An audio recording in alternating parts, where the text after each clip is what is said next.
बिस्मिल्लाहिर्रहमानिर्रहीम।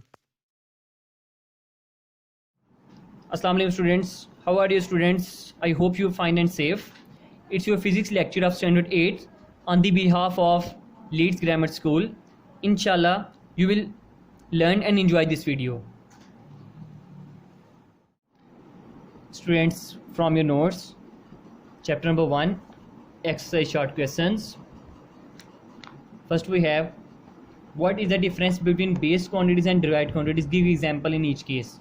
Base quantities की definition student, the base quantity are 7 physical quantities which have foundation for other physical quantities. These physical quantities are called base quantities. Examples, length, mass and time etc. इसकी 7 basic physics quantities होती हैं जिसको हम नाम देते हैं student base quantities का. Another we have derived quantities, those quantities यानी those physical quantities which are expressed in term of base quantities, जो किसकी मदद से बने स्टूडेंट, बेस क्वांटिटीज़ की मदद से अगर कोई क्वांटिटीज़ एक्सप्रेस होती हैं तो उनको हम नाम देते हैं डिराइव्ड क्वांटिटीज़ का. We have examples, volume, speed, work, force etcetera. Question number 1.3, pick out the base units and derived units in following. हमारे पास कुछ वैल्यूज़ हैं स्टूडेंट, उनमें से हमने क्या करना है कि बेस क्वांटिटीज़ को अलग करना है, बेस यूनिट्स को, एंड डिराइव्ड यूनिट्स को अलग करना है. तो first of all joule, kilogram, hertz, mole, ampere, metre, kelvin, coulomb and watt, इनमें से हमने अलग करना है. तो इनमें से बेस यूनिट कौन कौन से हैं? Kilogram, mole, ampere, metre and kelvin. And derived units की अगर हम बात करें तो joule, newton, hertz, coulomb and watt है.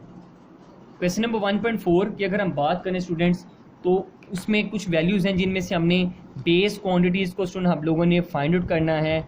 ये सारी की सारी हमारे पास क्या हैं? डिराइव्ड क्वांटिटीज़ हैं.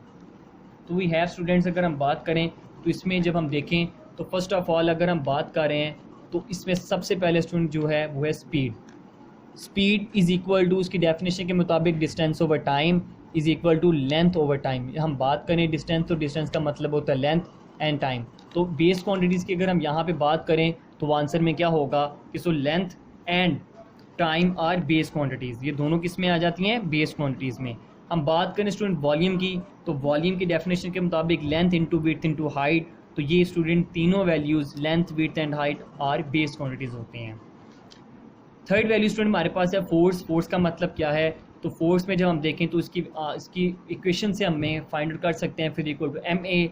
M mean mass, A mean acceleration. तो एक्सेलरेशन की जो डेफिनेशन होती है वो होती है rate of change of a velocity of an object. किसी भी ऑब्जेक्ट की अगर हम वेलोसिटी को चेंज कर देते हैं तो वो होती है एक्सेलरेशन. तो mean delta V over delta T.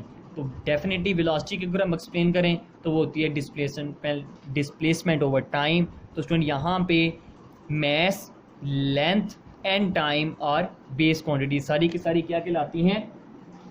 Base quantities कहलाती हैं. And the other one is जो हमारे पास फोर्थ वैल्यू स्टूडेंट्स वो हमारे पास क्या है? वर्क. अगर हम वर्क की बात करें तो वर्क का मतलब होता है यानी कि एफ इंटू डी यानी कि फोर्स इंटू डिस्प्लेसमेंट. हम जब बात करें फोर्स की तो एफ फोर्स का फॉर्मूला होता है M A into distance. M उसी तरीके से student mass, acceleration mean delta V over delta T and distance D. तो we have mass, length and time are also base quantities.